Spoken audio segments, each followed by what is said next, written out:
Krishna, Hare Hare, Hare Rama, Hare Rama, Rama Rama, Hare Hare.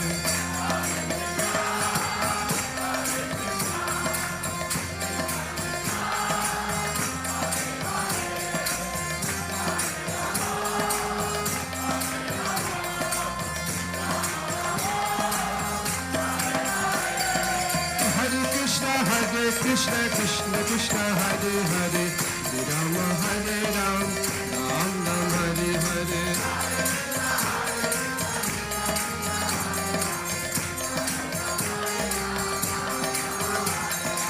Hare Krishna Krishna Krishna Hare Hare, Hare Rama Hare Rama, Ram Ram Hare Hare.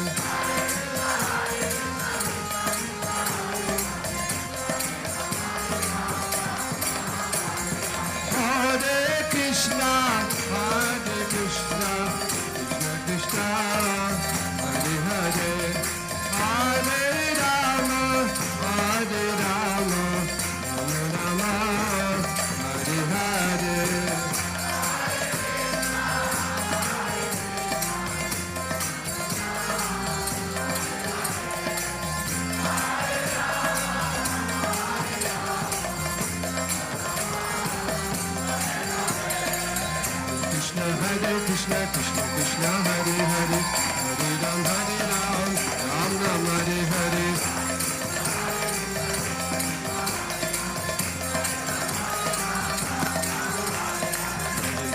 Hare Krishna, Krishna Krishna, Hare Hare, Hare Ram, Ram Ram, Hare Hare.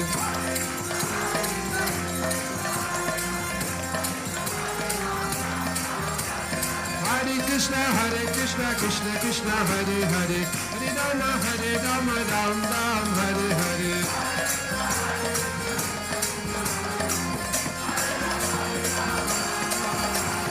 Hare Krishna, Krishna Krishna, Hare Hare, Hare Ram, Ram Ram, Hare Hare.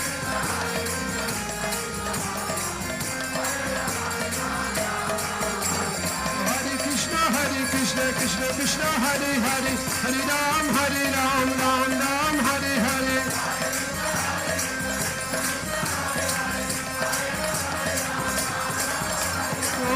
Hare Krishna Krishna Hare Hare, Hare Ram, Ram Ram, Hare Hare.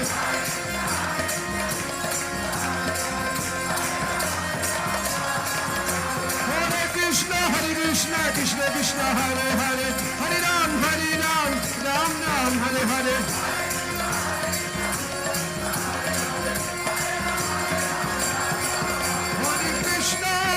Hare Krishna Krishna Krishna, Hare Hare, Hare Rama, Rama Rama, Hare Hare.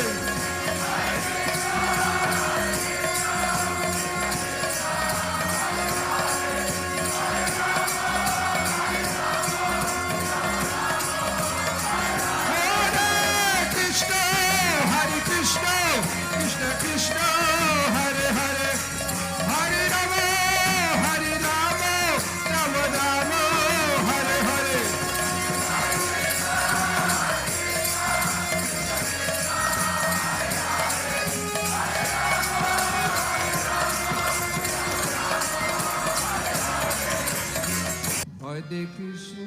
Hare. Hare Krishna, Krishna Krishna, Hare Hare, Hare Rama, Rama Rama, Hare Hare.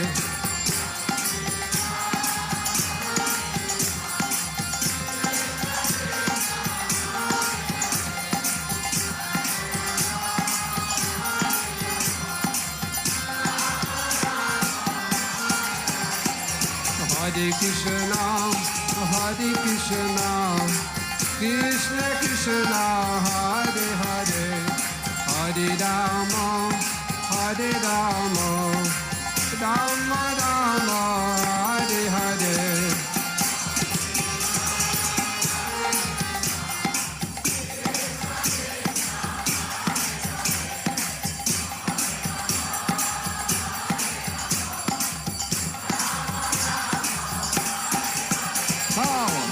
Krishna, Hare Krishna, Krishna Krishna, Hare Hare, Hare Rama, Hare Rama, Rama Rama, Hare Hare.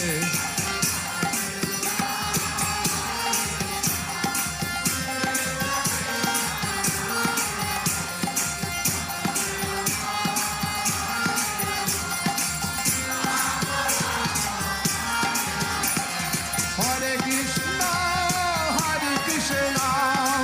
Krishna Krishna, Hare Hare, Hare Rama, Rama Rama, Hare Hare.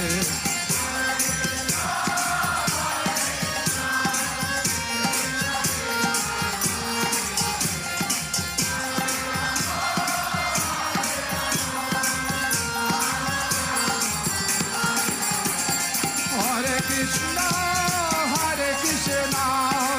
Krishna Krishna, Hare Hare, Hare Rama, Rama Rama, Hare Hare.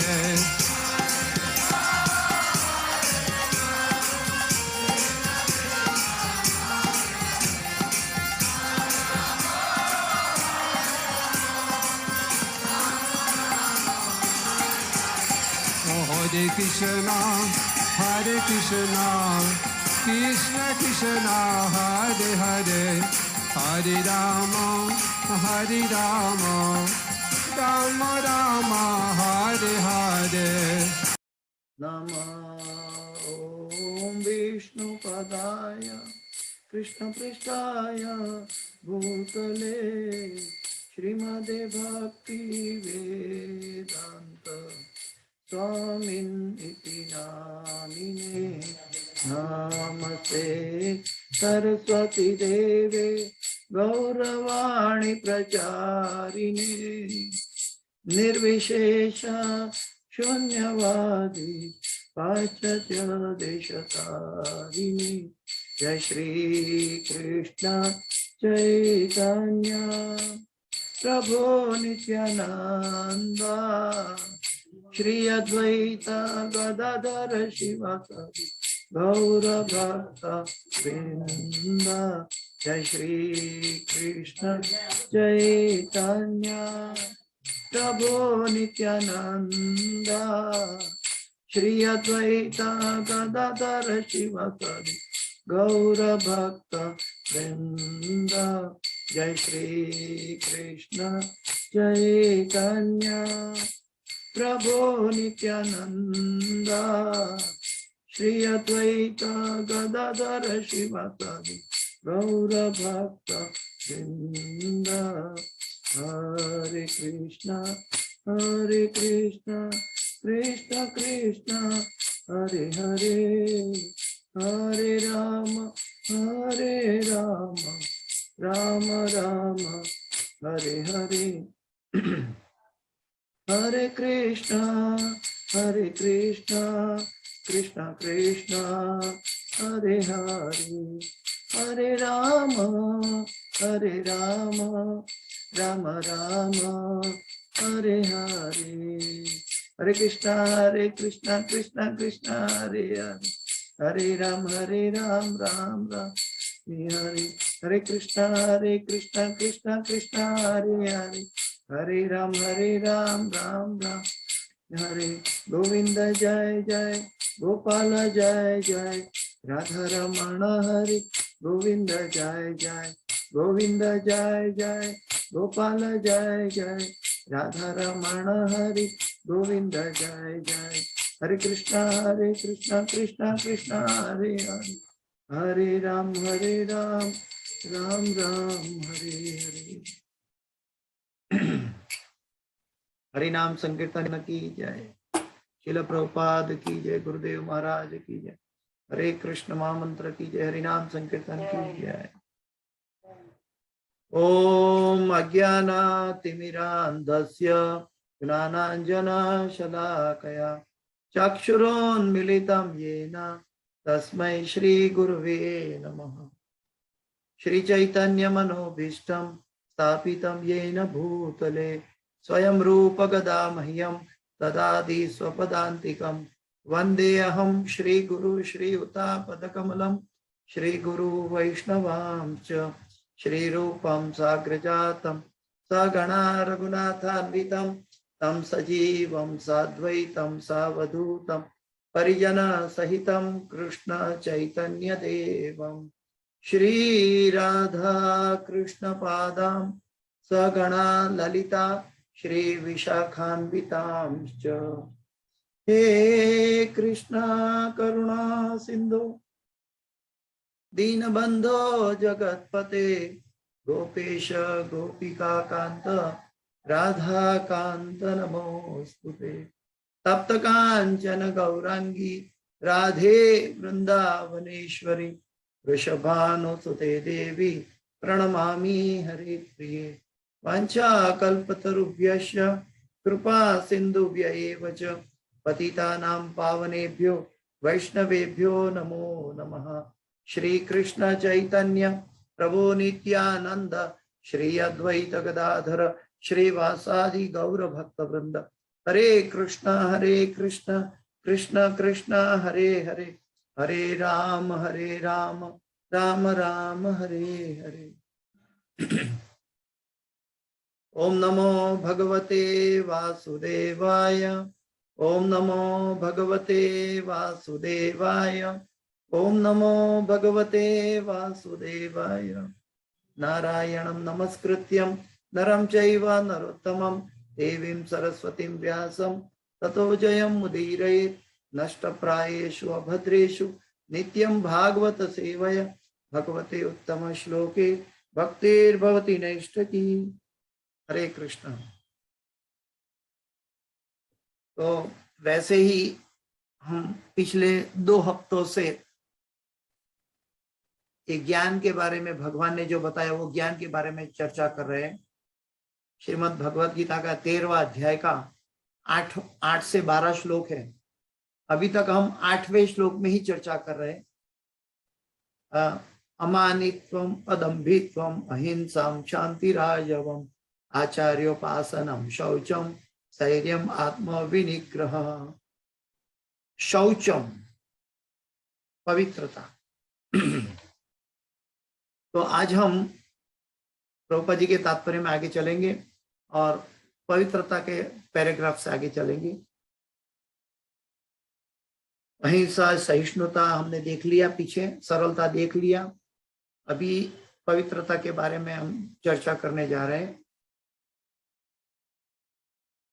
आध्यात्मिक जीवन में प्रगति करने के लिए पवित्रता शौचम अनिवार्य है। पवित्रता 2 प्रकार की होती है, आंतरिक तथा बाह्य। बाह्य पवित्रता का अर्थ है स्नान करना, लेकिन आंतरिक पवित्रता का के लिए निरंतर कृष्ण का चिंतन तथा हरे कृष्ण महामंत्र का कीर्तन करना होता है। इसी विधि से मन में से पूर्व कर्म की संचित धूल हट जाती है। तो पवित्रता के बारे में हम चर्चा करेंगे कि पवित्रता, प्रभुपाद जी कहते हैं कि 2 तरह की है, बाह्य पवित्रता और आंतरिक पवित्रता। बाह्य पवित्रता के बारे में करें तो हम स्नान करते हैं, उसको कहते हैं पवित्र। लेकिन स्नान भी अगर हम गंगा जल में करें या गंगा का मंत्र पढ़कर करें तो एक्चुअल स्नान कहा जाता है। एक्चुअल हम स्नान कर रहे हैं, क्योंकि वैदिक मंत्रों के साथ स्नान करना चाहिए। बिना कपड़ा स्नान नहीं करना चाहिए, ऐसा भी एक कहावत है। तो स्नान के बारे में भी कई मापदंड है कि जिस तरह हम वैदिक स्नान करते हैं, ये बाह्य पवित्रता के लिए है। आंतरिक पवित्रता के लिए व्यक्ति को अपने आप को ध्येय बदलना होता है। जब तक हमारा ध्येय शुद्ध नहीं होता, जब तक हमारा ध्येय पवित्र नहीं होता, हमारे अंदर पवित्रता प्रवेश नहीं करेगी। और पवित्रता को प्रवेश करने के लिए हमें पवित्र भगवान का नाम उच्चारण करना चाहिए। पवित्रता को पीना चाहिए, मुंह से और कान से हम पवित्रता को पीना चाहिए। कैसे? हरे कृष्ण कृष्ण कृष्ण हरे हरे, हरे राम राम राम हरे। इस जगत में इससे बढ़कर पवित्रता हमारे अंदर लाने के लिए कोई सार्थक नहीं है। भगवान का नाम, गुरु का आशीर्वाद, गुरु का बताया हुआ पंथ, उसी से हमारे अंदर पवित्रता प्रकट होती है। और पवित्रता ध्येय पर निर्भर करती है, हेतु पर निर्भर करती है। हम पवित्र तो कभी कभी हो जाए, अगर हेतु गलत है तो वो पवित्र नहीं कहलाएगा। हेतु के अंदर कोई सकाम विचार है तो वो पवित्र नहीं कहेगा। जो हेतु के अंदर हमें नेम फेम की आशंका है तो वो पवित्रता नहीं मिल पाएगी। पवित्रता तब मिल पाएगी जब हम भगवान को समर्पित होने जा रहे हैं और भगवान के नाम से जुड़ गए हैं। भगवान के नाम से हम जुड़ेंगे मतलब कर्मणा मनसा वाचा, मन कर्म और वचन से एक दिशा में अगर हम रहेंगे तो हमारे अंदर पवित्रता तुरंत प्रवेश कर जाएगी।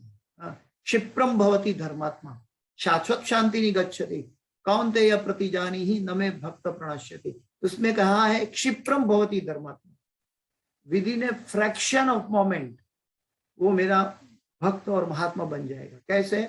जिसका मन कर्म वचन से भगवान के प्रति एक समर्पितता है, भगवान के प्रति, भगवान के नाम के प्रति एकाग्रता है वो। तो ये बाह्य और आंतरिक पवित्रता।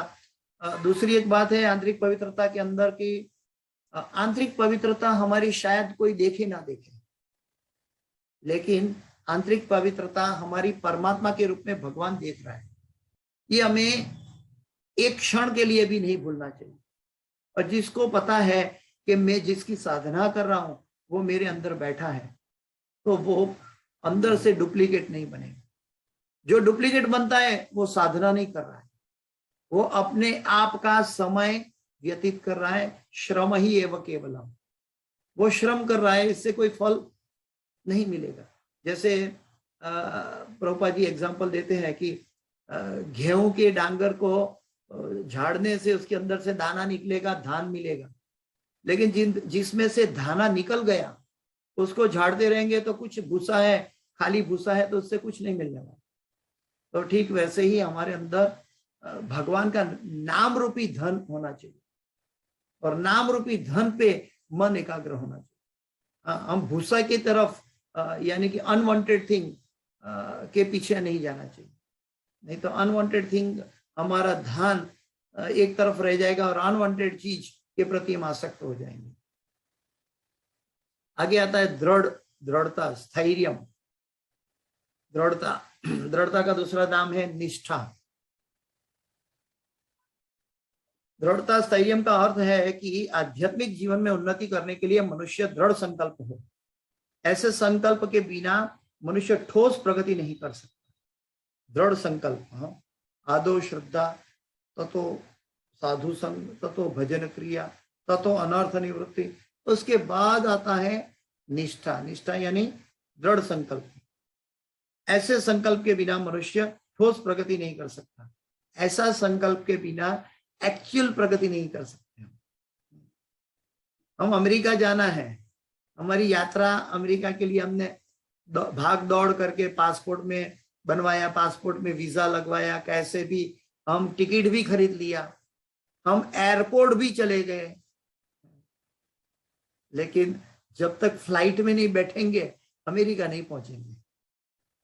और फ्लाइट में बैठने का मतलब है स्थैर्यम, दृढ़ता। तो वो संकल्प मतलब कि भाई फ्लाइट मुझे 8 घंटा 10 घंटा के बाद अमेरिका ही पहुंचाएगी, कोई और देश लेकर नहीं जाएगी। और इसके लिए एक संकल्प है, हम इस यहाँ की हमारी यात्रा के प्रति हम एकनिष्ठ हैं। तो ठीक वैसे ही हमारी गोलोक की यात्रा के लिए, विष्णु यान के लिए हमें संकल्प होना चाहिए हमारे अंदर कि हम जो यात्रा कर रहे हैं, अभी जो हमने तो सिर्फ गुरु महाराज से दीक्षा ली तो पासपोर्ट बनवा लिया, हमारी साधना ठीक चली तो पासपोर्ट में गुरु महाराज वीजा डाल के देंगे, लेकिन उसके बाद हमें टिकट भी खरीदना है, एयरपोर्ट भी जाना है, सही शेड्यूल में बुकिंग भी कंफर्म करवाना है, और उसके बाद हमारी यात्रा चलने वाली है। तो ठोस प्रगति का मतलब है हम इसी जीवन में ये ठोस प्रगति कर सकते हैं। कभी कभी हम भक्त के जीवन में भी हम देखे कि कई बार हम 5-5 साल दीक्षा का हो जाता है, 10-10 साल दीक्षा का हो जाता है, लेकिन अभी तक हम ठोस प्रगति के लेवल पर नहीं पहुंचे हैं। क्यों? क्योंकि हमारे अंदर निष्ठा नहीं है, दृढ़ता नहीं है, गुरु के वचनों पे दृष्टा। यस्य देवे परा भक्ति यथा देवे तथा गुरु तस्यैते कविता व्यार्थ प्रकाशन्ते महात्मना। जिसके हृदय में गुरु और भगवान के प्रति अटल श्रद्धा है, अटल श्रद्धा, उसके हृदय में भगवान वो ज्ञान पहुंचा देते हैं।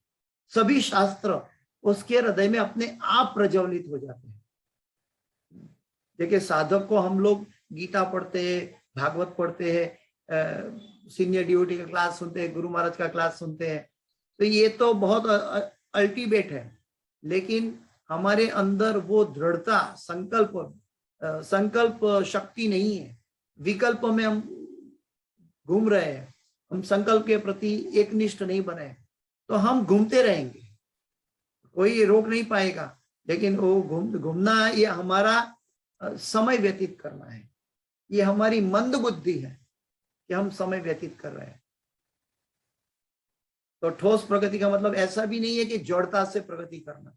ठोस प्रगति का मतलब है हमारा अंतःकरण शुद्ध हो जाए और भगवान के प्रति पूर्ण विश्वास आ जाए, और भगवान देख रहे, भगवान विटनेस है मेरी एक एक क्षण के विचारों का, उसके ऊपर हमारी दृष्टि रख के हमारा जीवन बने कि हम गुरु के वचनों का पालन करते हैं, हम शास्त्रों का अध्ययन करते हैं, हमारी 16 माला हो रही है, हमारी 16 माला में एकाग्रता आती है, हम भक्तों का संग करने के लिए इच्छुक है, हम भगवत गीता दूसरों को पहुंचाने के लिए इच्छुक है। तो ये हमारे अंदर एक ठोस परिबल है, ऐसा प्रमाण है कि जो हमें आध्यात्मिक उन्नति करवाए। आध्यात्मिक उन्नति हमारे स्व प्रयत्न से नहीं, बल्कि ये सभी चीज गुरु की आज्ञा से हो रही है, और गुरु की आज्ञा से होने से हमारा फ्री विल गुरु के विल के साथ जोड़ देना है। हर एक जीव को भगवान ने फ्री विल दिया है, वो फ्री विल हमने दीक्षा लेने के टाइम गुरु को समर्पित कर दिया है। तो जब गुरु को समर्पित किया है, इसका मतलब क्या है कि गुरु मुख पद्म वाक्य चित्ते ते को रियाई किया। उसका मतलब यह है कि हमें हमारा विचार, हमारा मन गुरु का मन और गुरु के विचारों पर, मतलब हमारी इच्छा शक्ति हमने गुरु को समर्पित की है। हमारी जय गुरुदेव, हमारी इच्छा शक्ति हमने गुरु को समर्पित की है। इच्छा शक्ति जब गुरु को समर्पित करेंगे तो क्या होगा कि हमारी ठोस उन्नति हो पाएगी। अभी गुरु महाराज का क्लास शायद ऑनलाइन शुरू होने जा रहा है, तो उसका नोटिफिकेशन आया था जब मैं ये बोल रहा था। तो गुरु महाराज अपने आप कृपा करते हैं, और गुरु महाराज प्रमाण देते हैं कि गुरु और कृष्ण के ऊपर हम जब विश्वास करते हैं तो कहीं से भी, देखो आज शाम का उनका क्लास कहीं भी होगा, कौन से दुनिया के देश के भक्तों के लिए होगा, लेकिन जैसे हम अभी गुरु महाराज की बात कर रहे हैं और गुरु महाराज का नोटिफिकेशन तुरंत प्रकट हो गया। तो ये गुरु की कृपा है। हम ये सूक्ष्म दृष्टि वाले देख सकते हैं, नहीं तो बोलेगा ये तो कोइंसिडेंट है, ये तो साथ साथ गुरु महाराज के यही टाइम पे क्लास लेते हैं तो आ जाता है, तो हम ऐसा सोचते हैं। ये बाह्य दर्शन है, लेकिन उसी क्षण, उसी मिनट उनका नाम पुकारने से उनका प्रकट होना, ये भगवान की कृपा है हम सब पर। तो आत्मा विनिग्रह, सॉरी, ठोस प्रगति नहीं करता। आत्मा संयम, आत्मा विनिग्रह का अर्थ है आध्यात्मिक उन्नति के पथ पर जो भी बाधक हो उससे स्वीकार न करना। अनुकूल्येश संकल्प प्रतिकूल्येश वर्जनम, जो भगवान की भक्ति के अनुकूल हो उसको स्वीकारना, और जो भगवान की भक्ति से प्रतिकूल हो उसका त्याग करना। प्रतिकूल का मतलब यह है कि अगर हमारा मन का विचार प्रतिकूल है तो मन के विचार को ताला लगा देना, मन के विचार को लॉक करके साइड में रख देना। प्रतिकूल से वर्जन, तो भगवान को जो अनुकूल है हमें इस्कॉन में सिखाया जा रहा है। दुनिया में भी कई संप्रदाय है, कई भगवान के भक्त है, संत जन है, वैष्णव जन है, लेकिन इस्कॉन स्पेसिफिक क्या सिखा रहा है? इस्कॉन स्पेसिफिक सिखा रहा है कि हमें भगवान और गुरु को पसंद आए ऐसी भक्ति करनी है। हम हमारे लिए भक्ति नहीं, गुरु की सेवा के लिए भक्ति।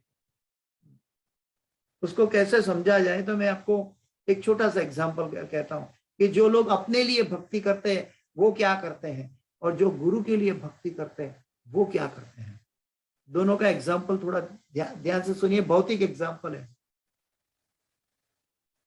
समझो मुझे एक प्रभु जी के घर में जाके कोई गिफ्ट देना है, और वो गिफ्ट मान लो कि एक रेफ्रिजरेटर है, मान लो उनके घर में मुझे एक फ्रीज रेफ्रिजरेटर लाके गिफ्ट करना है, और वो प्रभु जी के घर में अभी कल ही रेफ्रिजरेटर उन्होंने बाजार से लेकर आया, कल ही वो रेफ्रिजरेटर अपने घर में बाजार से लेकर आया और रख दिया, चालू कर दिया, और मुझे पता नहीं है। और मैं जाके प्रभु जी पर इतना खुश हूं कि मैं जाके सीधा ऑर्डर करके फिर से दूसरा वही फ्रिज लाके उनके घर में खड़ा करवा दिया। शायद उसके घर में 2 फ्रिज रखने की जगह नहीं है, 2 बिजली खर्च करने की इच्छा नहीं है, उनकी जरूरियात नहीं है, लेकिन मैंने तो गिफ्ट दे दिया। लेकिन उनके काम क्या आया? उनको कोई काम का रहेगा वो फ्रिज? नहीं। वो जो फ्रिज उसके घर में गया तो उनके लिए तो और एक विडंबना हो गई कि भाई उसको कैसे संभालेंगे, उसके लिए घर में जगह नहीं है तो कैसे रखेंगे, कहाँ रखेंगे, उसकी बिजली का खर्च फोगट में कौन उठाएगा, इसकी मुझे जरूरियत नहीं है, खाली पड़ा रहेगा। तो हमारी भक्ति में हमें ऐसा नहीं करना चाहिए कि जो मन में मन घड़त विचार आए कर दिया, बल्कि क्या होना चाहिए था, हम वो प्रभु जी से गिफ्ट करना चाहे तो प्रभु जी को बोल सकते थे, प्रभु जी मैं आपको कुछ गिफ्ट देना चाहता हूं, मेरा ऐसा विचार है, क्या ये ठीक है? अगर ठीक है, आप स्वीकारेंगे तो मैं ये आपको आपकी सेवा करना चाहता हूं। तो वो उनके अनुकूल हमने सेवा की। पहले सेवा की थी प्रतिकूल सेवा की, अभी अब मैं पूछकर कर रहा हूं तो अनुकूल सेवा है। तो यहां पूछना किसको है? शास्त्र को, साधु और गुरुओं को पूछना है कि अनुकूल्य से संकल्प, भगवान को पसंद आए ऐसी भक्ति। हम हमारे मन के विचारों से या गड्डुली का प्रवाह की तरह लोग कर रहे इसलिए मुझे करना है, या तो इस महीने में 1000 गुना पुण्य मिलता है इसलिए मुझे करना है। तो पुण्य किसको मिलेगा? मुझे मिलेगा। लेकिन मेरा ध्येय क्या है? मैं भगवान को प्रसन्न करूं। तो हमें 1000 गुना पुण्य की प्रति दृष्टि नहीं रखनी है। हमारी दृष्टि ये होनी चाहिए कि आज मैं भगवान को प्रसन्न करने के लिए चेष्टा करता हूं तो भगवान 1000 गुना प्रसन्न हो जाए। तो हमारी दृष्टिकोण बदलना है। दृष्टिकोण बदलेंगे तो हमारी भक्ति में शुद्धता और पवित्रता प्रवेश करेगी, क्योंकि हम हमारा संबंध कृष्ण के साथ जोड़ रहे हैं। पहला संबंध क्या था? मेरे मन में था कि मैं प्रभु जी की सेवा करूं, मैंने रेफ्रिजरेटर भेज दिया। लेकिन दूसरा संबंध क्या था? अरे भाई मैं उनको तो पूछूं वो क्या चाहते हैं, और वो क्या चाहते हैं वो गीता में बताया, और मैं गीता का अनादर करके अपने मन घड़त करना चाहूंगा तो वो क्या काम, क्या फायदा? मुझे उनको अच्छा लगे ऐसा करना है। तो ये है आत्मविनिग्रह। आत्मविनिग्रह का मतलब आत्मसंयम। ये आत्मसंयम तब आ जाएगा जब हम इसकी इंपॉर्टेंस समझेंगे। हमारा संयम कहाँ लाना है? हमारा संयम वो है कि हम भगवान की प्रसन्नता के अनुसार कार्य कर रहे हैं कि नहीं। अगर नहीं कर रहे हैं तो हमारे अंदर संयम नहीं है। संयम का अर्थ यही है कि हमारी ऋषिकेन ऋषिकेश सेवनम भक्ति रुच्य, हमारी इंद्रियों के स्वामी की सेवा में लगाना। बस मनुष्य को इसका आध्यात्मिक उन्नति पथ पर जो भी बाधक हो उसे स्वीकार न करना। मनुष्य को इसका अभ्यस्त बन कर ऐसी किसी भी वस्तु को त्याग देना चाहिए जो आध्यात्मिक उन्नति के पथ के प्रतिकूल हो, आध्यात्मिक उन्नति के पथ के प्रतिकूल हो। मेरे शिक्षा गुरु की बात करें, मैं मेरी शिक्षा गुरु की बात करता हूँ, वो कभी कभी अपने लेक्चर में अपनी बात बताते थे। तो वो कहते थे कि जब मैं इस्कॉन को जानता नहीं था, जब अपने मित्रों के साथ घूमता फिरता था, तब कभी कभी बाहर दुनिया के जगत में दुनियावी विचारों का दुनियावी खाना खा लेता था, खाना पीना खा लेता था। लेकिन अभी जब मुझे प्रभुपाद ने मुझे जगाया, जब मुझे भक्तों का संग भी मिला और मुझे हकीकत पसंद आई, तो मैंने एक रात में वो सभी मित्रों जो मुझे कई सालों से मेरे मित्र थे, जो मुझे गलत रास्ते पे लेके जाने के लिए उत्सुक थे, वो सभी मित्रों को एक रात में मैंने उनसे नाता तोड़ दिया। एक रात में, वन नाइट, उनको हर्ट किए बिना कि भाई मैंने अपना रास्ता अलग चुन लिया है, अभी मैं आपके साथ नहीं आ सकता। तो उसको कहते हैं दृढ़ संकल्प, उसको कहते हैं आत्मसंयम। और जो आध्यात्मिक उन्नति के पथ के प्रतिकूल हो, यह असली वैराग्य है। असली वैराग्य का मतलब, गुरु महाराज एक बार मैंने कहा था पीछे भी कि एक व्यक्ति गुरु महाराज से दीक्षा लेना चाहता था, बोलता है मैं गुरु महाराज चाय नहीं छोड़ सकता। तो गुरु महाराज कहते हैं तुम्हारा वेट कितना है? गुरु महाराज ने उन्होंने कहा कि गुरु महाराज कुछ और सुझाव दे रहे हैं। तो उन्होंने कहा मेरा वेट 75 kg है, 75 किलो है। तो गुरु महाराज कहते हैं वो चाय का कप का वजन कितना है? तो बोलता है, गुरु महाराज बोलते हैं बस 40-50 ग्राम होगा। तो बोलते हैं 75 किलो का इंसान 50 ग्राम का पानी के पीछे गुलाम बन जाए, ये बुद्धिमानी है? ये अकलमंद बात कर रहे हो क्या कि वो 50 ग्राम पानी मेरे 80 किलो का शरीर को फ्रेशनेस दे देगा? ये गलत भ्रमणा है, इसलिए इसके प्रति गुलाम होने की आवश्यकता नहीं है। और जो अनंत कोटि ब्रह्मांड का मालिक है, वो मुझे बुला रहा है, वो मेरे लिए ये सब व्यवस्था कर रहा है, वो मुझे उनका उपदेश भेज रहा है, वो मुझे उनका प्रतिनिधि गुरु के रूप में भेजता है, तो वो कीमती है मेरे लिए या वो पानी कीमती है? तो जैसे गुरु महाराज ने समझाया, उन्होंने तुरंत चाय को छोड़ दिया। तो कहने का मतलब ये है कि गुरु महाराज इस चीजों में बहुत मापदंड रखने में बहुत स्थिर है। जो प्रभुपाद जी ने मापदंड रखा है उसी को एज इट इज फॉलो कर रहे हैं और उसी को फॉलो करवा रहे हैं, उसमें कॉम्प्रोमाइज नहीं कर रहे हैं। आगे, यह असली वैराग्य है। इंद्रिया इतनी प्रबल है कि वे सदैव इंद्रिय तृप्ति के लिए उत्सुक रहती है। अनावश्यक मांगों की पूर्ति नहीं करनी चाहिए। समय का व्यय है। मान लो कि मेरे पास लाख रुपया मैंने बैंक में इन्वेस्ट किया है और बैंक का इन्वेस्टमेंट मैंने लाख रुपया बैंक में है और वो बैंक चली गई, तो मेरा पैसा चला गया जैसा है, तो मुझे कितना दुख होगा? भाई मेरा इतना पैसा चला गया है, मैंने 10 लाख रखा था, बैंक चली गई, अभी मेरा पैसा का क्या होगा? 1 लाख 10 लाख जो भी हो। लेकिन साथ साथ भगवान का भक्त ये सोचता है कि इस समय मैं जो कर रहा हूं वो भगवान के साथ नाता जोड़ने के लिए नहीं है या भगवान का प्रेम प्राप्त करने के लिए नहीं है। तो वो समय दुनिया की पूरी संपत्ति इकट्ठी कर दो तो वापस नहीं ला सकता, मेरी उम्र नहीं बढ़ा सकता, मुझे वो समय वापस नहीं मिल सकता। तो मैं वहां असली नुकसान कर रहा हूं। मुझे पैसों में जितना नुकसान दिख रहा है और मुझे दुख लग रहा है, उससे अनगिनत दुख तब लगना चाहिए कि मुझे भगवान की विस्मृति हो जाती है, मैं भगवान के प्रति एक कदम निष्ठापूर्वक आगे नहीं चल पाता, मेरी दुर्दशा हो रही है। तो ये दुख जो है व्यक्ति को, ये हमारी आध्यात्मिक उन्नति के लिए बहुत अनिवार्य है।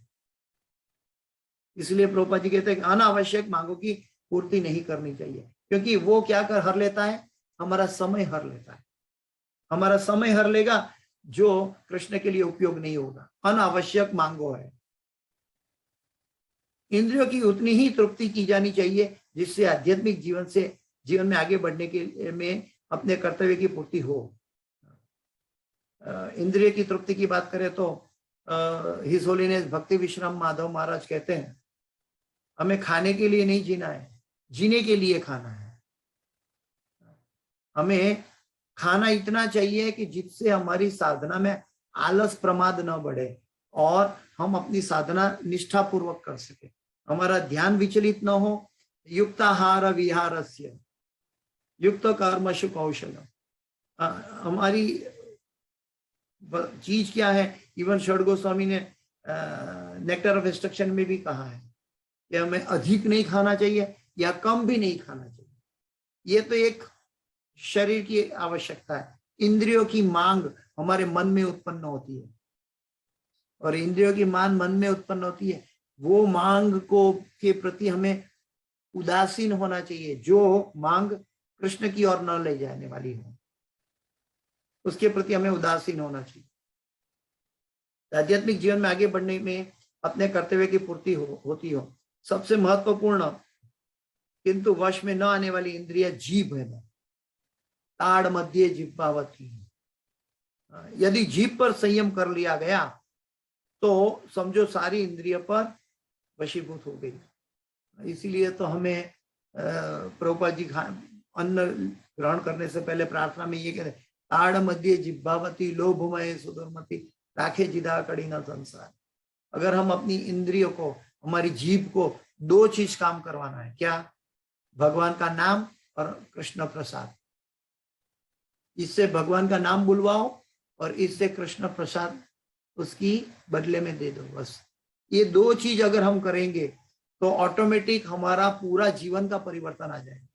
धीरे धीरे धीरे धीरे आजकल साइंस कहते हैं कि 7 साल के अंदर हमारे शरीर के पूरे सेल चेंज हो जाते हैं। पूरे बॉडी के कोश, सेल जो बोलते हैं, वो सेलों से बना हमारा शरीर है, कोश। ये सभी कोश हर 7 साल में चेंज हो जाता है पूरा बॉडी का।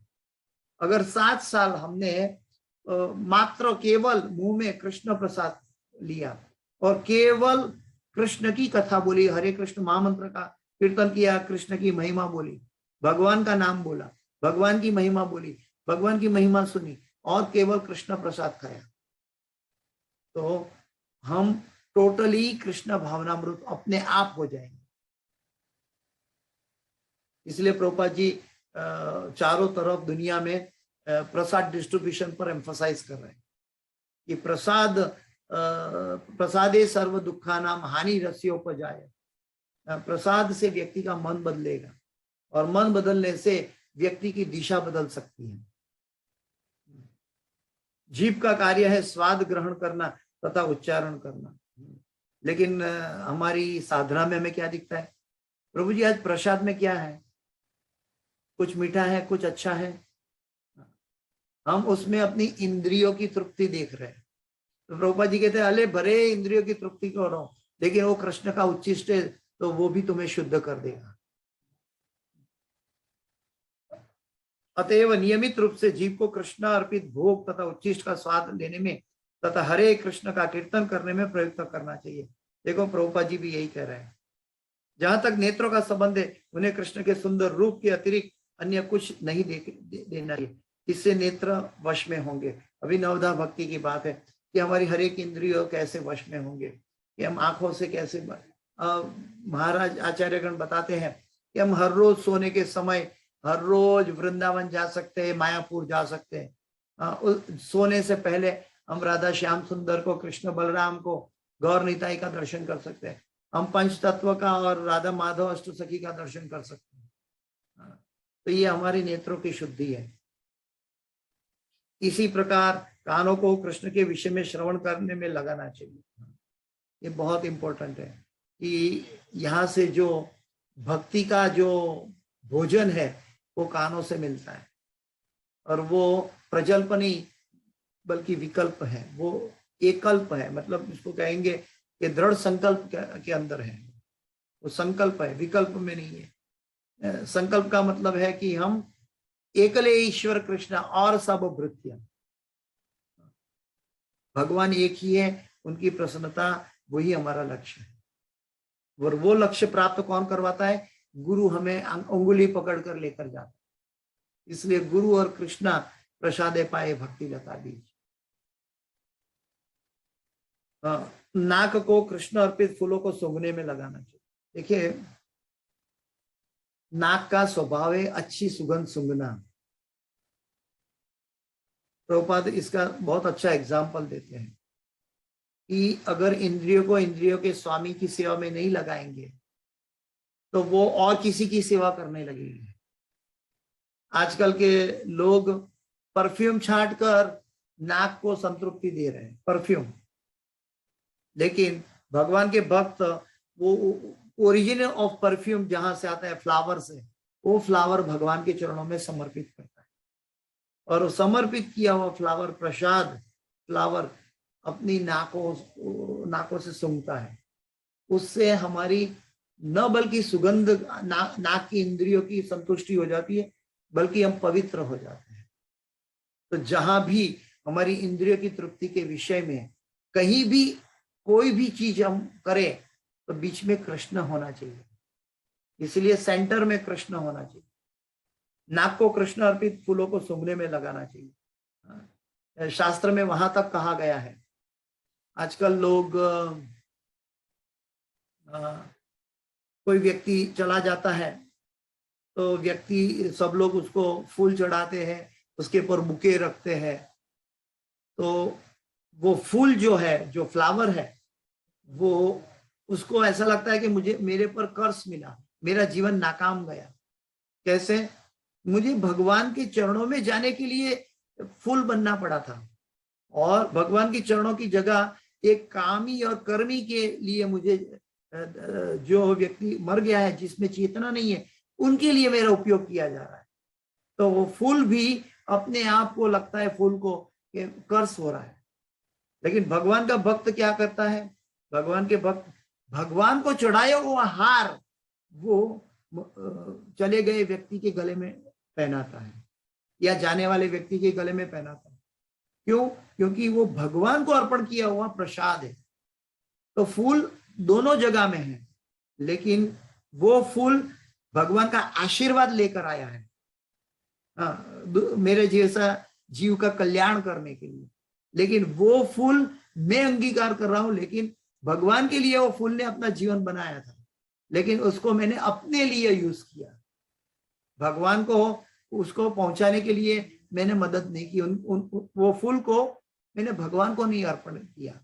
पत्रम पुष्पम फलम तोयम यो में भक्त्या प्रयच्छति, भगवान कहते हैं, लेकिन ये लोग अभी मेरे ऊपर चढ़ा रहे हैं। तो इस कौन में भी हम देखते हैं कि कई भक्त, कई संतगण चले जाते हैं तो भगवान को अर्पण किया गया हार वो व्यक्ति को पहनाया जाता है। इसका मतलब है कि वो फूल भी प्रसन्न है कि मैं भगवान को अर्पित करके वो प्रसाद किसी की सेवा में, किसी को पवित्र बनाने में, किसी का जीवन की यात्रा में सफल बनाने में मैं मदद कर रहा हूं। तो वो फूल भी आशीर्वाद दे रहा है ये मरे हुए व्यक्ति को। तो भगवान बीच में होना चाहिए, यह भक्ति की विधि है। और यहाँ यह समझना होगा कि भगवत गीता केवल भक्ति के विज्ञान का प्रतिपादन करती है। भगवत गीता केवल भक्ति के विज्ञान का। कई बार हम एनालिसिस करेंगे एकेडमिकली तो कहते हैं कि इसमें कर्म भी है, ज्ञान भी है और भक्ति भी है, तीनों का समन्वय है। अगर तीनों का समन्वय हमें दिखाई देता है एकेडमिकली, लेकिन प्रभुपाद जी समझाते हैं कि एक्चुअल भगवत गीता का सब्जेक्ट भक्ति है। कैसे? ये आर्टिफिशियल इम्पोजिशन नहीं है। कैसे? ये कर्म भी कृष्ण को अर्पण करने के लिए किया गया। ज्ञान भी कृष्ण की फेवर में जाने के लिए उपयोग करना है, और भक्ति में भी भगवान की सेवा करनी है। तो ज्ञान कर्म अकेला नहीं टिकेगा, वो अधूरा रह जाएगा जब तक वो भगवान से न जुड़ा हो। जब तक हमारा कर्म भगवान से न जुड़ा हो, वो कर्म बंधन हो जाएगा। जब तक हमारा ज्ञान कृष्ण के उपयोग के लिए नहीं है, तो ज्ञान का कोई अर्थ नहीं है। भक्ति ही प्रमुख एवं एकमात्र लक्ष्य है। इवन दूसरे शब्दों में प्रभुपाद जी ने कहीं और ये भी कहा है कि क्योंकि भगवान को दिख रहा था कि अर्जुन भक्त है, इसलिए अर्जुन को चुनकर भगवान ने गीता सुनाई। ये भक्त पात्र के लिए है, इसलिए गीता में भगवान ने ऐसा नहीं कहा कि कर्म नाम अभिजानाति। 700 श्लोक में एक बार भी भगवान ने नहीं दोहराया कि कर्म नाम अभिजानाति। अगर गीता का उद्देश्य कर्म होता तो भगवान कह सकते थे कि कर्म नाम अभिजानाति। ज्ञानवाम अभिजानाति भी नहीं कहा, ज्ञानवाम अभिजानाति भी भगवान ने एक बार भी नहीं कहा, दोहराया। नहीं तो हम कह सकते थे गीता में भगवान ज्ञान की बात कर रहे हैं, लेकिन भगवान ज्ञान की बात इसीलिए कर रहे हैं ताकि हमें शुद्ध भक्ति मिले, पवित्र भक्ति मिले। तो वो भक्ति क्या है? तो भगवान ने भक्ति के लिए कहा भक्त्या माम अभिजानाति, भक्त्या माम अभिजानाति। 2 बार गीता में भगवान ने 2 बार दोहराया कि भक्ति से आप मुझे जान सकते हो, ज्ञान से नहीं, कर्म से नहीं। भक्ति ही प्रमुख एवं एकमात्र लक्ष्य है। भगवत गीता के बुद्धिहीन भाष्यकार पाठक के ध्यान को अन्य विषयों की ओर मोड़ना चाहते हैं, लेकिन भगवत गीता में भक्ति के अतिरिक्त अन्य कोई भी विषय नहीं है। भगवत गीता में भक्ति के अतिरिक्त अन्य कोई भी विषय नहीं है। क्योंकि कोई कहेगा ये ज्ञान की बात कर रहे हैं, ये ज्ञान का श्लोक चल रहा है और प्रभुपाद जी भक्ति की बात कर रहे हैं, कैसे हो सकता है? क्योंकि भगवान ये ज्ञान के जरिए हमें भक्ति में लेने के लिए जाते हैं। ददामी बुद्धि योगम तम, ये भगवान काम कर रहे हैं। ये ज्ञान जो अभी ये श्लोक में चल रहा है, 13वां अध्याय का 8 से 12 श्लोक में भगवान को जिसने ज्ञान मतलब जिस चीज को ज्ञान घोषित किया, वो ज्ञान भगवान की प्राप्ति के लिए है। ददामी बुद्धि योगम तम, तो वो ये नमाम उपयांति के, वो ज्ञान से चलकर वो मेरे पास आता है। तो वो ज्ञान भगवान अभी दे रहे हैं।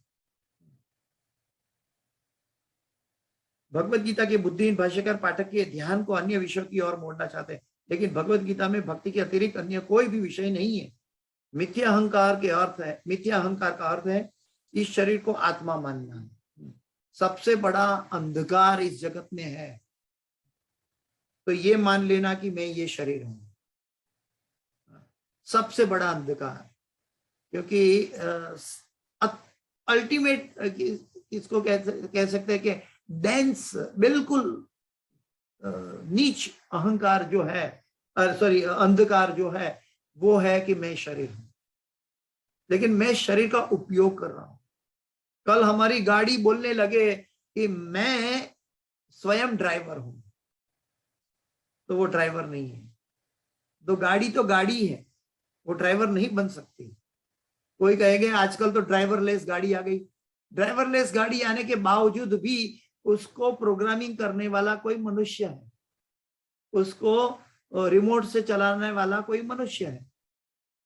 तो गाड़ी अपने आप नहीं चल सकती, क्योंकि भगवान ने गीता में 2 अध्याय में कह दिया कि जड़ शरीर की से ऊपर इंद्रियां है, इंद्रियों से ऊपर मन है, मन से ऊपर बुद्धि है और बुद्धि से ऊपर आत्मा है, चेतना है। तो हम भगवान का अंश चेतना को जड़ पदार्थ शरीर दोनों इक्वल कैसे समझ सकते हैं? जो जड़ पदार्थ है वो नाशवंत है, उसको आना जाना ये निश्चित है, जिसका जन्म इसका मृत्यु निश्चित है। तो हम उसको कैसे आइडेंटिफाई करेंगे कि मैं हूं? क्या मैं अपनी आइडेंटिटी 50 साल 100 साल तक रखना चाहता हूं, या मेरी आइडेंटिटी शाश्वत रखना चाहता हूं? जो भगवान का भक्त है वो बुद्धिमान है, वो अपनी आइडेंटिटी शाश्वत रखते हैं। कैसे? अपना आइडेंटिफिकेशन भगवान के दास के रूप में कर, क्योंकि भगवान शाश्वत है और भगवान का दास। इसीलिए आज हम नरसिंह मेहता को याद करते हैं। इसीलिए आज हम प्रभुपाद जी को याद करते हैं, क्योंकि उन्होंने भगवान का दास बनकर दिखाया। उन्होंने कोई यूनिवर्सिटी में जाके डिग्री हासिल नहीं की। तो यहाँ पे बताते हैं कि जब कोई यह जान जाता है कि वह शरीर नहीं अभी तो आत्मा है, तो वह वास्तविक अहंकार को प्राप्त होता है, आत्मा। तो वास्तविक अहंकार का मतलब है शाश्वत रहना। तो प्रभुपाद जी आज उनके पुस्तकों के जरिए, उपदेशों के जरिए और आइडेंटिटी के जरिए भी अगर हम देख ले, तो आज के दुनिया में हर एक व्यक्ति को मालूम है प्रभुपाद जी कौन थे। मिथ्या अहंकार की भर्त्सना की जाती है, वास्तविक अहंकार की नहीं। वास्तविक अहंकार क्या है?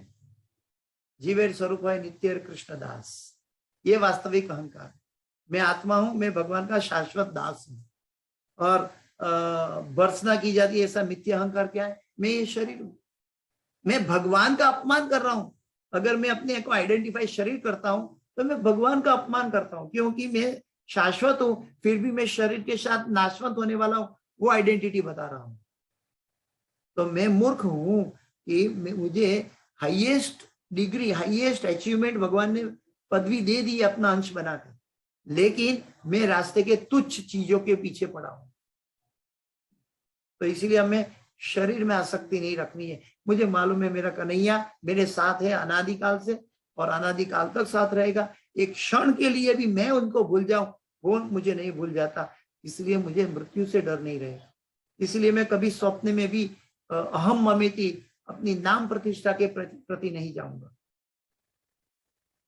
मिथ्या अहंकार की भर्त्सना की जाती है। हाँ, वैदिक साहित्य बृहदारण्यक उपनिषद 1:4-10 में कहा गया है, अहम ब्रह्मास्मि, मैं ब्रह्म हूं, मैं आत्मा हूं, मैं हूं ही आत्मा का भाव है। और यह आत्म साक्षात्कार की मुक्त अवस्था में भी पाया जाता है। तो उसमें प्रभुपाद जी कहते हैं कि जीव अनादिकाल से जीव है, भगवान का सेवक है, और भगवान अनादिकाल से भगवान है। तो मेरी आइडेंटिटी, हाँ, नित्यो नित्यानाम चेतना चेतना। थैंक यू माता जी, वो मैं भूल गया था। नित्यो नित्यानाम चेतना चेतना नाम। तो मैं अनादिकाल से भगवान का दास हूं और मैं अनादिकाल तक भगवान का दास रहूंगा। नित्यो नित्यानाम चेतना चेतना नाम, एको बहुनाम यो विददाति कामान। मैं हूं का भाव ही अहंकार है। लेकिन जब मैं हूं भाव को मिथ्या शरीर के लिए प्रयुक्त किया जाता है तो वह मिथ्या अहंकार होता है। मिथ्या अहंकार का मतलब है कि मैं अपनी आइडेंटिटी को न समझकर फॉल्स आइडेंटिटी को अपनी मान लेता हूं। जैसे इस जगत में हम शरीर के रिश्तेदारों की चिंता में व्यग्र रहते हैं, लेकिन शरीर के रिश्तेदारों की जगह शरीर को चलाने वाले की चिंता में मैं व्यग्र नहीं होता हूं। शरीर को चलाने वाला कौन है उसके प्रति मैं अपनी आंख बंद करके बैठा हूं, लेकिन शरीर के रिश्ते वालों के प्रति मैं व्यग्र हूं, क्योंकि मैं भूल चुका हूं। मुझे बाहर दिखाई देता है, मुझे देखना अंदर है, अंतःचक्षु से। उध्वमूलम अधशाखा अश्वत्थम प्राहुरव्ययम्। ये जगत उल्टा है। ये आंखों से हम बाहर देखते हैं, लेकिन देखना अपनी अंतःचक्षु से है, शास्त्र चक्षु से देखना है। जब इस आत्म भाव स्वरूप को वास्तविकता के लिए प्रयुक्त किया जाता है तो वो वास्तविक अहंकार होता है। ऐसे कुछ दार्शनिक है जो यह कहते हैं कि हमें अपना अहंकार त्यागना चाहिए, लेकिन हम अपने अहंकार को त्यागे कैसे? क्योंकि अहंकार का अर्थ है स्वरूप, लेकिन वास्तविक अहंकार का अर्थ है स्वरूप। वास्तविक अहंकार का मतलब है जीवेर स्वरूप है नित्य कृष्ण दास। मैं भगवान का अंश हूं, मैं भगवान का दास हूं, ये मेरा स्वरूप है। लेकिन हमें मिथ्या देहात्म बुद्धि का त्याग करना ही होगा। कैसे इसको समझेंगे? मैं अपना कान काट के मुंह पे फिट नहीं कर सकता, मैं अपना मुंह को बंद करके यहां से मुंह खुला नहीं कर सकता अपने ब्रह्मरंध्र से। जो जहां फिट है वो वहां उसी को उपयोग करना है मुझे, ये शरीर के द्वारा भी। ठीक वैसे ही आत्मा के द्वारा भी मुझे जिसकी सेवा करनी है उसी की सेवा करनी है। मैं दूसरों की सेवा करूंगा तो फायदा नहीं रहेगा, क्योंकि अहंकार का लेकिन हमें मिथ्या अध्यात्म बुद्धि का त्याग करना ही होगा। इसका मतलब ये नहीं है कि हम संसार छोड़ के भाग जाए, रिश्तेदारों को, माता पिता को छोड़ के भाग जाए, ऐसा इसका मतलब नहीं है। इसका मतलब है कि सभी को कृष्ण के साथ जोड़ना, सभी को मूल के साथ जोड़ेंगे तो हम सब एक साथ रहेंगे। जैसे प्रभुपाद जी के साथ हम गुरु शिष्य परंपरा में हम दीक्षा लेते हैं, तो हम वो परंपरा में आने से हम गुरु के साथ जुड़ते हैं। वैसे हमारे संसार में अनेकों अनेक जीव है संसार में, लेकिन ये हमारे घर में भगवान ने ऐसे मतलब सिलेक्ट करके ऐसे जीवों को क्यों भेजा है? तो कुछ ना कुछ मेरा कार्मिक मानसिक रिएक्शन नाता हो सकता है, कर्म बंधन हो सकता है, उसको पूरा करने के लिए, जैसे कहते हैं शास्त्र में कि हमारे पूर्व जन्म के लेनदार हमारे लड़का लड़की बनकर, पोता पोती बनकर आता है, जो हमारे पूर्व जन्म का लेनदार होता है। तो उसके प्रति हमें क्या कहना है कि हम अपना कर्म कर रहे हैं, भगवान करवा रहे हैं, और आसक्त नहीं होना चाहिए, हमें उनको भी भक्त बनाना चाहिए। जन्म मृत्यु जरा तथा व्याधि को स्वीकार करने के कष्ट को समझना चाहिए। हम ये कष्ट बहुत गहरा है। हम जैसे बैंक फ्रॉड हो गई और बैंक में किया गया इन्वेस्ट फ्रॉड हो गया तो हम चिंता करते हैं, हमें दुख होता है, लेकिन एक एक समय चला जा रहा है कृष्ण के बिना, हमें दुख नहीं हो रहा है। ये हमारा बहुत बड़ा नुकसान है, बहुत बड़ा दुर्भाग्य है। हमारा सबसे बड़ा दुर्भाग्य ये है कि समय व्यतीत होता है जीवन में और हम भगवान के लिए जागृत नहीं होते। हम भगवान कितना हमारे लिए करते हैं, भगवान को एक बार भी थैंक यू नहीं कहने के लिए जागृत नहीं होते, और थैंक यू कह देते हैं, फिर हम अपनी बातों में जुड़ जाते हैं, तो भगवान को भूल जाते हैं। कृष्ण का विस्मरण, हमारी आंखों में आंसू आना चाहिए। तो उसी चीज को प्रभुपाद जी कहते हैं कि जन्म मृत्यु जरा तथा व्याधि को स्वीकार करने के कष्ट को समझना चाहिए। वैदिक ग्रंथों में जन्म के अनेक वृत्तांत हैं। श्रीमद् भागवत में जन्म से पूर्व की स्थिति, माता के गर्भ में बालक के निवास, उसके कष्ट आदि का सजीव वर्णन हुआ है। तीसरे स्कंद के, श्रीमद् भागवत के तीसरे स्कंद के 31वें चैप्टर में 331 चैप्टर में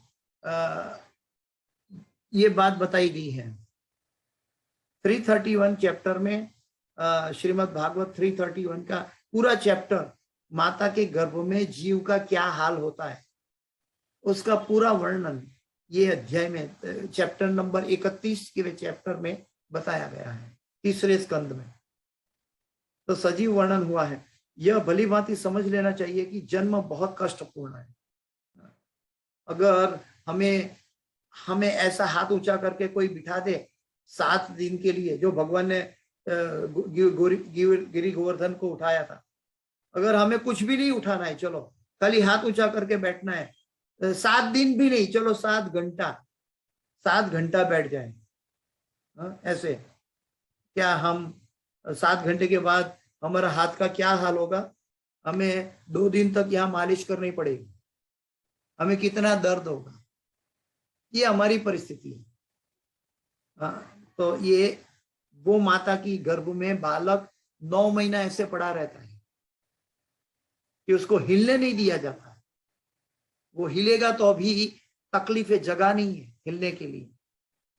ऐसी कष्टदायक परिस्थिति में से जन्म लेकर बाहर आ गया और वो मिथ्या अहंकार कर रहा है, ये मेरा है, ये मैंने खरीदा, ये मेरी बुद्धि है, ये मैंने इसको स्थापित किया, ये मैं कर रहा हूं, इसका फल मुझे मिलना चाहिए। क्या मूर्खामी है इंसान की, मनुष्य की।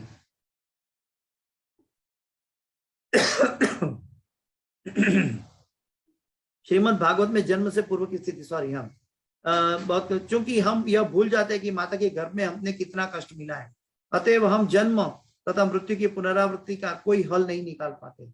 इसी प्रकार मृत्यु के समय भी सभी प्रकार के कष्ट मिलते हैं। मृत्यु के समय भी सभी प्रकार के कष्ट मिलते हैं, जिनका उल्लेख प्रामाणिक शास्त्रों में हुआ है। इनकी विवेचना की जाती है, की जानी चाहिए। जहां तक रोग तथा वृद्धावस्था का प्रश्न है, सबों के लिए इनका व्यवहारिक अनुभव है। कोई भी रोगग्रस्त नहीं होना चाहता, कोई भी बूढ़ा होना नहीं चाहता, लेकिन इनसे बचा नहीं जा सकता। जब हम इनसे बच नहीं सकते हैं, तो जो सुकून वाला समय मिला है उसमें हमें ऐसा इलाज ढूंढना चाहिए कि हमें बार बार ऐसी चीजों में फंसे नहीं। ये बुद्धिमानी है। यानी कि जीवन का लक्ष्य, परम लक्ष्य, शाश्वत लक्ष्य हासिल करें, कि ताकि हम दोबारा माता के गर्भ में न जाए, दोबारा कोई योनि के अंदर हमें प्रवेश न मिले।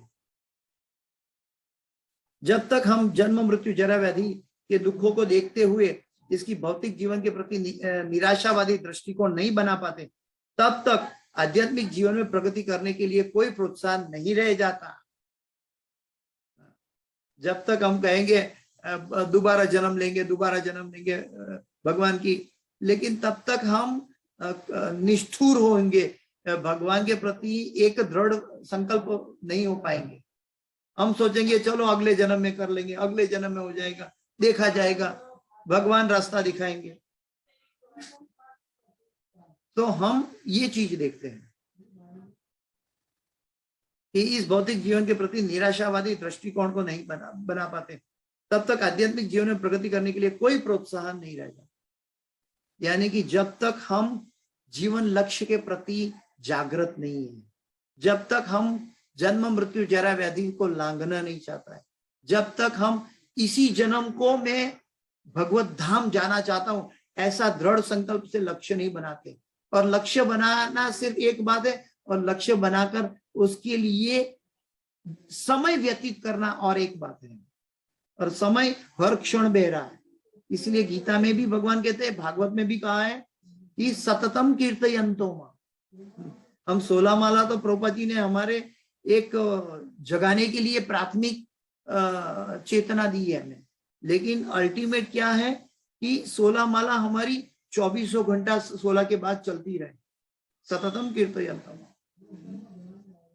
जहां तक संतान, पत्नी तथा घर से विरक्ति की बात है, इसका अर्थ यह नहीं कि इनके लिए कोई भावना ही ना हो। प्रभुपाद जी कहते हैं कि शारीर का परिवार के लिए भावना ना हो, ऐसा नहीं होना चाहिए। ये सब स्नेह की प्राकृतिक वस्तुएं है, ये सब स्नेह की प्राकृतिक वस्तुएं है, लेकिन जब ये आध्यात्मिक उन्नति में अनुकूल न हो तो इनके प्रति आसक्त नहीं होना चाहिए। लास्ट टाइम हमने माता जी ने याद करा था, नारायण नु नाम ज लेता वारे तेने तजिए, प्रथम पिता प्रहलादे तजिया नव तजियो हरि नाम रे। तो मीराबाई ने त्यजा, नरसिंह मेहता ने किया, प्रहलाद ने किया, ध्रुव ने किया, लेकिन किसके लिए? कृष्ण के लिए, भगवान के लिए। लेकिन जिसको परिवार सुहृद है, परिवार भक्त बनना चाहते हैं, भले पीछे हमसे पीछे हो कोई बात नहीं, लेकिन वो भक्त बनना चाहते हैं, उनके अंदर एटीट्यूड है भक्ति करने का, तो उनका त्याग नहीं करना चाहिए। उनको बल्कि भक्ति का संग देकर, भगवान का ज्ञान देकर, उनका पोषण करके उनको शुद्ध भक्त बनाने की चेष्टा करनी। चेष्टा ऐसी हो कि वो कब शुद्ध भक्त बन जाए। मैं तो नहीं बन पाया, लेकिन वो शुद्ध भक्त कब बन जाए, ऐसी भावना हमारे अंदर होनी चाहिए। तो इनके प्रति आसक्त नहीं होना चाहिए। घर को सुखमय बनाने की सर्वोत्तम विधि कृष्ण भावनामृत है। घर को सुखमय, सुख का नाता ही भगवान से जुड़ा हुआ है, शांति का नाता ही भगवान के साथ जुड़ा है। शांति के बिना सुख नहीं हो सकता। नास्तिर बुद्धि अयुक्तस्य न चा युक्तस्य भावना न चा भावयतो शांति अशांतस्य कुतः सुखम।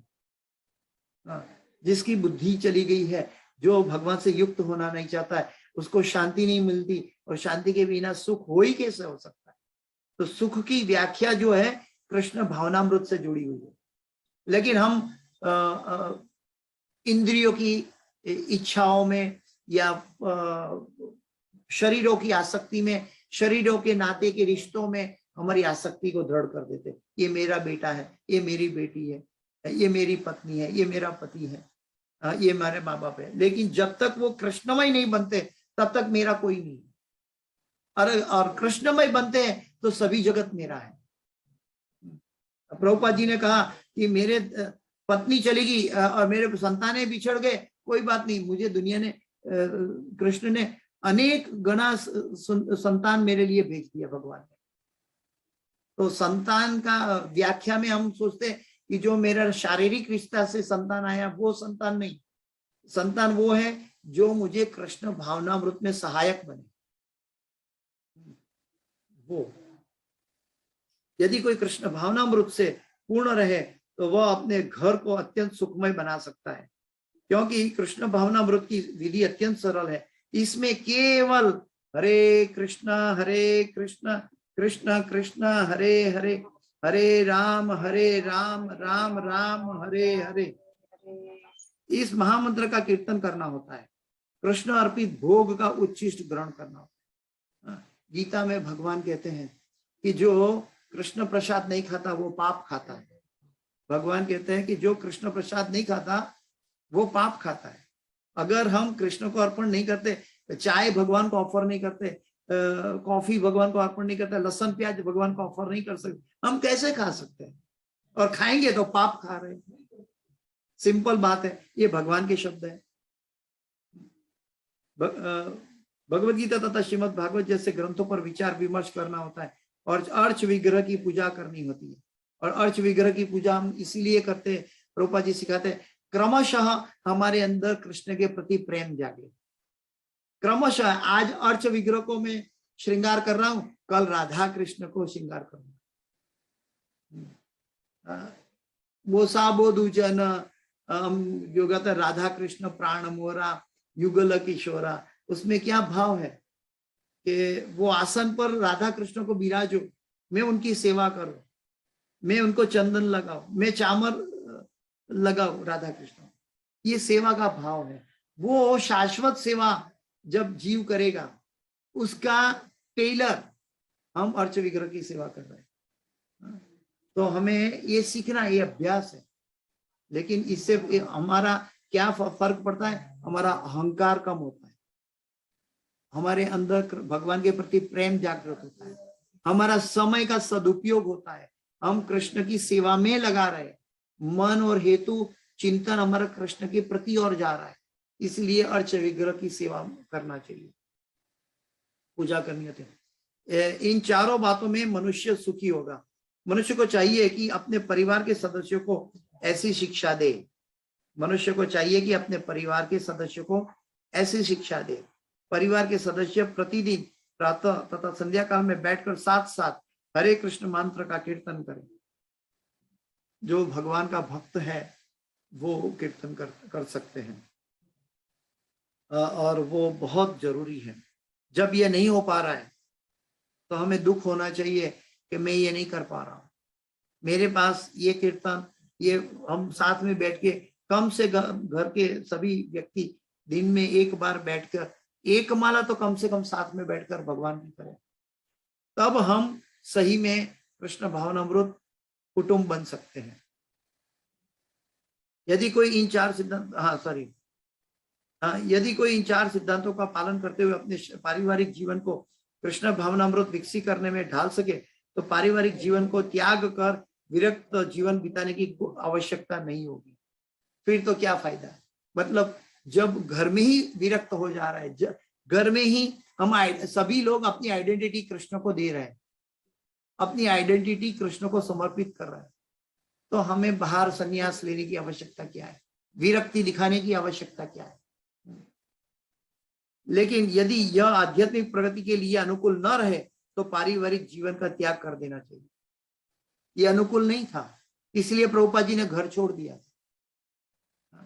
तो प्रभुपाद जी ने घर छोड़ा तो ये कोई क्या बोलते हैं, द्वेष या ईर्ष्या से नहीं, ये मेरी कृष्ण भावनामृत में प्रतिकूल हो रहा है इसलिए छोड़ा था।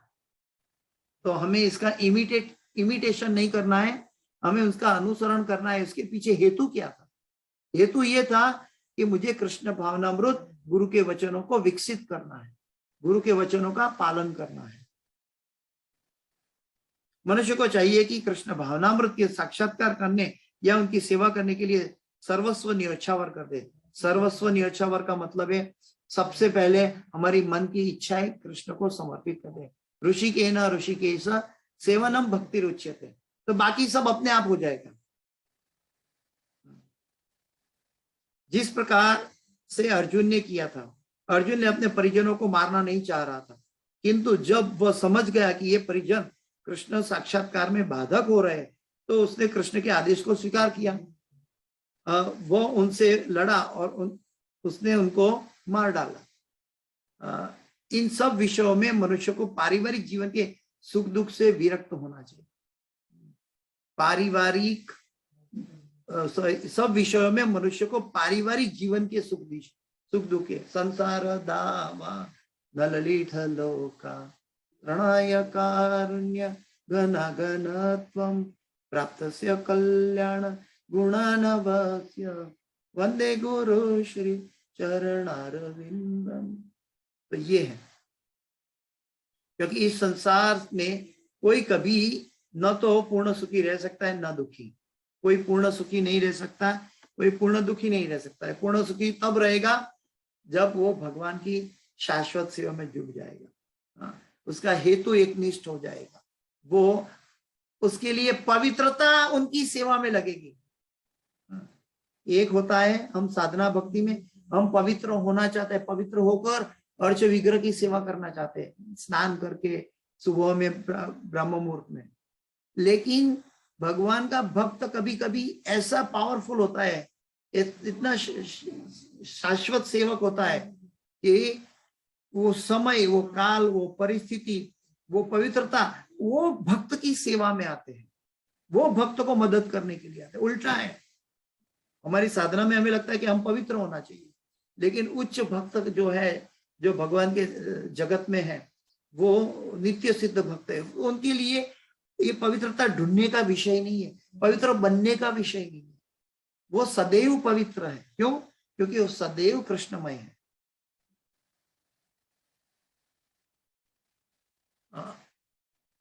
सुख दुख भौतिक जीवन को दूषित करने वाले हैं। समय पूरा होने जा रहा है, तो हम यहाँ से अगले क्लास में लेंगे, अगले पार्ट में लेंगे। सुख दुख भौतिक जीवन को दूषित करने वाले हैं, यहाँ से आगे चलेंगे और हमें कैसे इसको सहन करना चाहिए उसके बारे में हम अगले क्लास में चर्चा करेंगे। अगला शायद पार्ट में हम ये पूरा चारों श्लोक का तात्पर्य पूरा करेंगे और समझने का प्रयास करेंगे कि भगवान ये इस ज्ञान को के बदले में हम क्या सिखा रहे हैं। ज्ञान के मार्ग में हमें चलना सिखाते हैं? नहीं, ये ज्ञान किसके लिए हमें बता रहे हैं कि हमारी भक्ति की यात्रा के मापदंड में ये सब ज्ञान का स्टेशन आ रहा है कि नहीं, इसीलिए है।